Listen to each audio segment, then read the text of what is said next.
15 अगस्त 1947। ये वो तारीख जब भारत ने 200 साल की अंग्रेजी गुलामी की बेड़ियों को तोड़ा और आजादी की सांस ली। लेकिन उसी पल एक ऐसी लकीर खिंच गई जिसने न सिर्फ जमीन बल्कि दिलों, रिश्तों और सपनों को भी हमेशा के लिए बांट दिया। ये लकीर थी भारत और पाकिस्तान के बंटवारे की। तो क्या ये सिर्फ दो मुल्कों का बंटवारा था या इंसानियत की सबसे बड़ी मनहूसियत? आखिर कितनी काली रही होगी वो रात जिसने इतिहास को दो हिस्सों में बांट दिया। लाखों लोगों की जिंदगी ने अपना सब कुछ खो दिया और हर आंसू खून का आंसू बन गया। अगर आप तैयार हैं हमारे दर्दनाक इतिहास के उस काले अध्याय को जानने के लिए जहां आजादी की खुशी खून, आंसुओं और नफरत की आग में डूब गई थी, तो ये वीडियो अंत तक देखें, क्योंकि ये कहानी सिर्फ इतिहास नहीं बल्कि उन लाखों लोगों की जिंदगी की सच्चाई है जिन्होंने सब कुछ खो दिया। बस वीडियो स्टार्ट करने से पहले छोटा सा लाइक करके चैनल को सब्सक्राइब कर दीजिए। चलिए शुरू करते हैं। तारीख थी 14 अगस्त 1947। आज से तकरीबन 73 साल पहले चारों तरफ गहमा गहमी का माहौल था। एक तरफ लोगों के अंदर आजादी को लेकर उत्साह बढ़ता जा रहा था, मगर दूसरी तरफ अखंड भारत दो हिस्सों में बंटने की तैयारी में था। रात के करीब 9 बज रहे थे। बिजली की गड़गड़ाहट के साथ दिल्ली की सड़कों पर जबरदस्त बारिश हो रही थी। अलग अलग जगह से आकर लोग रायसीना हिल्स पर इकट्ठे हो रहे थे। कुछ देर में लाखों की तादाद में लोग इकट्ठे हो चुके थे। रात के करीब 10 बजे जवाहरलाल नेहरू, सरदार वल्लभ भाई पटेल और राजेंद्र प्रसाद और माउंटबेटन वायसराय हाउस पहुंचे। अब कुछ ही समय बचा था भारत को आजाद होने में, और यहाँ पर जवाहरलाल नेहरू अपनी स्पीच शुरू करते हैं। उनके भाषण की शुरुआत इन 2 लाइनों से शुरू होती है। कई साल पहले हमने नियति से एक वचन किया था और अब समय आ गया है कि हम उस वचन को निभाएं। आज रात 12 बजे जब दुनिया सो रही होगी, भारत जीवन और स्वतंत्रता की नई सुबह के साथ जागेगा।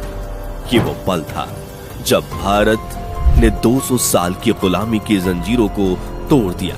दिल्ली से लेकर गांवों तक लोग आजादी की खुशी में झूम रहे थे। इस प्रकार अंग्रेजी जकड़न की वो काली रात खत्म हुई और सूरज की पहली किरण के साथ आजादी की वो सुनहरी सुबह हुई। लेकिन ये कोई आम सुबह नहीं थी, बल्कि आजादी की सुनहरी सुबह को पाने के लिए कई वीरों ने अपने प्राण का बलिदान दे दिया।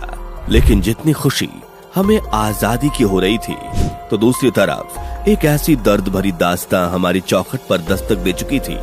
बात ही भारत और पाकिस्तान के बंटवारे की लकीर। उस लकीर ने भारत और पाकिस्तान को 2 अलग अलग भागों में बांट दिया, और ये एक ऐसी लकीर थी जिसका खामियाजा हजारों लोगों ने अपनी जान देकर चुकाया और करोड़ों लोग अपने बसे बसाए घर को छोड़ने के लिए मजबूर हो गए। कुछ महीने पहले जो देशवासी आपस में भाई की तरह मिलकर अंग्रेजी हुकूमत से लड़ रहे थे, वही अब बंटवारे की लकीर की वजह से एक दूसरे के खूनी दुश्मन बन चुके थे। बंटवारे की सबसे भयावह तस्वीर थी रेलगाड़ियों की। 15 अगस्त से पहले ही हिंसा की आग भड़क चुकी थी। 15 अगस्त 1947 से 9 दिन पहले कुछ मुसलमानों का कत्ल अमृतसर में कर दिया गया। इसके 1-2 दिन बाद यानी 6 अगस्त 1947 को 74 सिखों का कत्ल लुधियाना फिरोजपुर रोड जलालाबाद के पास कर दिया गया। साल 1947 के अगस्त महीने के पहले हफ्ते से ही खून खराबे से अमृतसर की जमीन लाल रंग ले चुकी थी। रोज तकरीबन 100 से अधिक लोग अपनी जान गंवाकर बंटवारे की कीमत चुका रहे थे। उस दर्द भरी दास्तान को आज देखा तो नहीं जा सकता, लेकिन उस पल को महसूस किया जा सकता है। 13 अगस्त 1947 को लाहौर के मुगलपुरा स्टेशन से अमृतसर के लिए एक ट्रेन रवाना हुई, लेकिन जब वो अमृतसर पहुंची तो उसमें एक भी जिंदा इंसान नहीं था। 42 हिंदू और सिख यात्रियों को ट्रेन में चढ़ने से पहले ही मार डाला गया। दूसरी ओर दिल्ली से पाकिस्तान स्पेशल ट्रेन पाकिस्तान के लिए रवाना हुई, जिसमें सरकारी कर्मचारी और उनके परिवार थे। लेकिन पटियाला पहुंचते ही इस ट्रेन पर हमला हुआ, जिसमें एक महिला और एक बच्ची की जान चली गई। जब इस बात की खबर लाहौर और कराची पहुंची तो बदला लिया गया अमृतसर आने वाली पहली ट्रेन से। जब पाकिस्तान से वो ट्रेन अमृतसर रेलवे स्टेशन पर पहुंची तो उसमें एक भी जिंदा इंसान नहीं था और एक ट्रेन के आखिरी डिब्बे पर लिखा था पटेल और नेहरू को आजादी का तोहफा। ये रेलगाड़ियां जो पहले लोगों को जोड़ती थी अब मौत का ताबूत बन चुकी थीं। बहनों बेटियों की इज्जत लूटी गई, बच्चे अनाथ हो गए और इस तरह से इंसानियत पूरी तरह से शर्मसार हो गई। करोड़ों की संख्या में लोग भारत से अलग हो गए थे। जो लोग कुछ समय पहले ही भाई की तरह जिंदगी जी रहे थे अब एक दूसरे के जान के दुश्मन बन चुके थे, जिस वजह से कई सारे दंगे हुए। जो लोग खुद को पाकिस्तान में सुरक्षित समझते थे वो पाकिस्तान चले गए और जो लोग भारत में सुरक्षित महसूस कर रहे थे वो यहाँ पर आ गए। कहा जाता है कि लोग पलायन को मजबूर हो गए थे। इन दंगों में हजारों लोगों को मौत के घाट उतारा गया।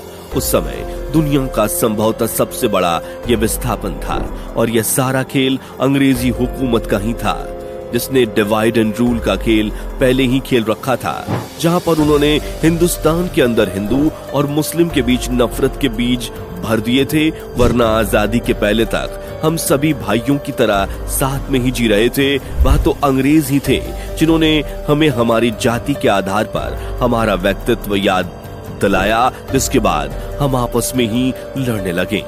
दोस्तों, ये बंटवारा सिर्फ जमीन का नहीं था। भारत और पाकिस्तान के बीच सब कुछ बांटा गया, पैसा, संपत्ति, किताबें, यहाँ तक कि सेना भी। भारत के बैंकों में जमा पैसों का 17.5% हिस्सा पाकिस्तान को दिया गया। भारत के कर्ज का भी 17.5% हिस्सा पाकिस्तान ने चुकाया। सरकारी दफ्तरों की हर चीज, मेज, कुर्सियां, टाइपराइटर, यहाँ तक कि लाइब्रेरी की किताबें भी बांटी गईं। इंसाइक्लोपीडिया ब्रिटानिका का पहला खंड भारत को, दूसरा पाकिस्तान को गया। कुछ किताबों को आधा आधा फाड़ कर बांट दिया गया। भारतीय सेना का 2/3 हिस्सा भारत को और 1/3 हिस्सा पाकिस्तान को मिला। भारत ने अपनी गुप्तचर एजेंसी को साझा करने से मना कर दिया, जो एक दूरदर्शी फैसला था। उस समय पाकिस्तान के पास नोट छापने की प्रेस नहीं थी। भारत ने अपनी प्रेस देने से इनकार किया, जिसके बाद पाकिस्तान ने भारतीय नोटों पर अपनी मोहर लगाकर काम चलाया। लाहौर की अनारकली बाजार में एक दुकानदार रामचंद्र ने अपनी दुकान को बांटने से मना कर दिया। उसने कहा, मेरी दुकान मेरे बच्चे जैसी है, इसे मैं नहीं बांट सकता। लेकिन हिंसा की आग में उसकी दुकान जल गई। उसे खाली हाथ भारत आना पड़ा। वहीं बंटवारे के दौरान भारत और पाकिस्तान के बीच एक टाइपराइटर तक की गिनती की गई। लाहौर के एक सरकारी दफ्तर में कर्मचारियों ने कुर्सियों की गिनती को लेकर आपस में झगड़ा किया और आखिरकार कुर्सियां आधा आधा बांट दी गईं। इस बंटवारे में मोहम्मद अली जिन्ना की भूमिका सबसे ज्यादा चर्चा में रही। जिन्ना, जो ऑल इंडिया मुस्लिम लीग के नेता थे, 2 राष्ट्र सिद्धांत को बढ़ावा दिया, जिसमें हिंदू और मुस्लिम समुदाय को अलग अलग राष्ट्र माना गया। लेकिन क्या आप जानते हैं कि जिन्ना शुरू में एकीकृत भारत के समर्थक थे। 1916 में लखनऊ समझौते में उन्होंने हिंदू मुस्लिम एकता की वकालत की थी, लेकिन 1940 के लाहौर प्रस्ताव के बाद उनकी सोच बदल गई। जिन्ना भारत के पहले प्रधानमंत्री बनना चाहते थे, लेकिन जब ये संभव नहीं हुआ तो उन्होंने पाकिस्तान की मांग को और मजबूत किया। 3 जून 1947 को माउंटबेटन योजना ने बंटवारे को अंतिम रूप दे दिया। बंटवारे की त्रासदी सिर्फ आंकड़ों तक सीमित नहीं थी। ये उन लाखों लोगों की कहानियां थी जिन्होंने अपने घर, परिवार और सम्मान को खो दिया। अमृतसर की एक महिला सरोज बाला ने बताया कि वो सिर्फ 10 साल की थीं जब उनकी पूरी कॉलोनी को जला दिया गया। उनके पिता ने उन्हें और उनकी बहन को एक ट्रक में छिपाकर भारत भेजा, लेकिन रास्ते में उनकी मां को भीड़ ने मार डाला। सरोज आज भी उस रात को याद करती हैं जब उन्होंने अपनी मां की चीखें सुनी थी। लाहौर के एक सिख व्यापारी हरनाम सिंह ने अपनी पूरी जिंदगी की कमाई अपने गांव में छोड़ दी। वो अपने परिवार के साथ पैदल अमृतसर आए और रास्ते में उनकी पत्नी बीमार पड़ गई। उनके पास दवा के लिए पैसे नहीं थे और उनकी पत्नी ने रास्ते में ही दम तोड़ दिया। ढाका, जो अब बांग्लादेश है, तब पूर्वी पाकिस्तान हुआ करता था। वहां की एक हिंदू लड़की मालती देवी ने बताया कि उनके परिवार को रातों रात अपना घर छोड़ना पड़ा। वो एक नाव में सवार होकर भारत आए, लेकिन रास्ते में नाव डूब गई। उनके 2 भाई बहन उसमें मर गए। मालती आज भी उस नदी को याद करती हैं जिसने उनकी जिंदगी बदल दी। पंजाब के एक मशहूर लोक गायक कुलदीप माणक के परिवार को बंटवारे के दौरान अपना गांव छोड़ना पड़ा। उनके पिता ने बताया कि वो अपने साथ सिर्फ एक हारमोनियम ला सके जिसमें उनकी पूरी संगीतमय विरासत थी। इस बंटवारे ने न सिर्फ लोगों को बल्कि संस्कृति और विरासत को भी बांट दिया।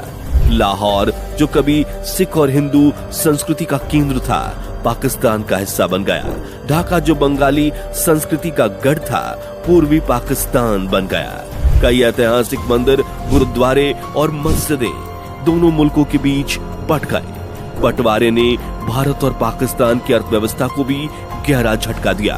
पंजाब और बंगाल, जो भारत के सबसे समृद्ध क्षेत्र थे, बट गए।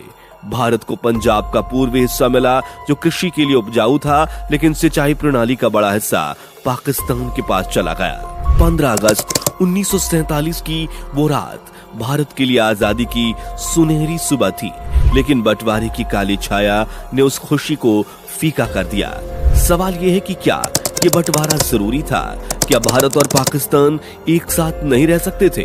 अगर जिन्ना की महत्वाकांक्षा ना होती या अंग्रेजों ने जल्दबाजी में ये लकीर ना खींची होती, तो क्या लाखों जिंदगियां बच सकती थी? हालांकि महात्मा गांधी बंटवारे के सख्त खिलाफ थे। उन्होंने कहा था, मेरे जीते जी भारत का बंटवारा नहीं होगा, लेकिन उनकी बात को अनसुना कर दिया गया। दिल्ली में एक स्कूल टीचर राम प्रसाद ने बताया कि उनके मुस्लिम दोस्त जो लाहौर चले गए, उन्होंने उन्हें खत लिखा। उस खत में लिखा था, राम, हमारी दोस्ती को कोई लकीर नहीं बांट सकती। लेकिन वो दोस्त फिर कभी नहीं मिला। हिंदुस्तान पाकिस्तान के बंटवारे का एक और दर्द था, कश्मीर। कश्मीर के राजा हरि सिंह ने शुरू में किसी भी देश में शामिल होने से मना कर दिया, लेकिन अक्टूबर 1947 जब पाकिस्तानी कबायलियों ने कश्मीर पर हमला किया तो हरि सिंह ने भारत के साथ विलय का फैसला किया। यहीं से शुरू हुआ भारत पाकिस्तान के बीच कश्मीर विवाद, जो आज भी दोनों मुल्कों के बीच तनाव का कारण है। कश्मीर के विलय के बाद भारत और पाकिस्तान के बीच पहला युद्ध 1947-48 में लड़ा गया। ये युद्ध कश्मीर को लेकर था और इसने दोनों मुल्कों के बीच तनाव को और बढ़ा दिया। बंटवारा सिर्फ 1947 की कहानी नहीं है, ये एक ऐसा जख्म है जो आज भी भारत और पाकिस्तान के बीच मौजूद है। कश्मीर विवाद, सीमा पर तनाव और दोनों मुल्कों के बीच नफरत की दीवार, ये सब बंटवारे की देन है। लेकिन इस त्रासदी से हमें एक सबक भी मिलता है कि नफरत और बंटवारे की आग सिर्फ तबाही लाती है। भारत के विभाजन की तारीख घोषित हो जाने के बाद बहुत से मुसलमानों ने ये मांग की कि ताजमहल को तोड़कर पाकिस्तान ले जाया जाना चाहिए, वहां फिर से इसे बनाया जाना चाहिए, क्योंकि ताजमहल आखिरकार एक मुसलमान बादशाह ने बनवाया था। ये मांग कोई जोर नहीं पकड़ सकी और कुछ हिंदू साधु कह रहे थे, चाहे जो भी हो जाए, सिंधु नदी पाकिस्तान के पास नहीं जानी चाहिए, क्योंकि सिंध के बिना हिंदू भला कैसे हो सकता है। भारत की संस्कृति सिंधु, गंगा और सरस्वती नदी के किनारे फूली फली है। दोस्तों, माउंटबेटन दोनों देशों के इंडिपेंडेंस सेरेमनी में शामिल होना चाहते थे, इसलिए भारत को आजादी मिली 15 अगस्त को और पाकिस्तान को आजादी मिली 14 अगस्त को। अगर दोनों देश एक ही दिन आजाद होते तो माउंटबेटन के लिए दोनों देशों के समारोह में पहुंच पाना मुमकिन नहीं होता, इसलिए दोनों देश अलग अलग दिन आजाद हुए। एक फैक्ट ये भी है कि जब पाकिस्तान एक अलग देश बना, उस वक्त उसके पास अपनी करेंसी नहीं थी। 1948 तक पाकिस्तान ने भारतीय नोटों पर पाकिस्तानी मोहर लगाकर भारतीय करेंसी का इस्तेमाल किया था। 1948 के बाद पाकिस्तान में पाकिस्तानी रुपया, इसका इस्तेमाल होना शुरू हो गया। दोस्तों, इस दर्दनाक इतिहास को सुनकर आपके मन में क्या ख्याल आते हैं? क्या ये बंटवारा सही था या इंसानियत की सबसे बड़ी भूल थी? क्या आज भी हम उस दर्द से कुछ सीख सकते हैं? अपनी राय कमेंट में जरूर शेयर करें। अगर आपको ये कहानी छू गई हो तो हमारे चैनल को सब्सक्राइब करें और बेल आइकन दबाएं, ताकि आपको ऐसी इंटरेस्टिंग और इतिहास से भरी कहानियां मिलती रहें। मिलते हैं अगली वीडियो में।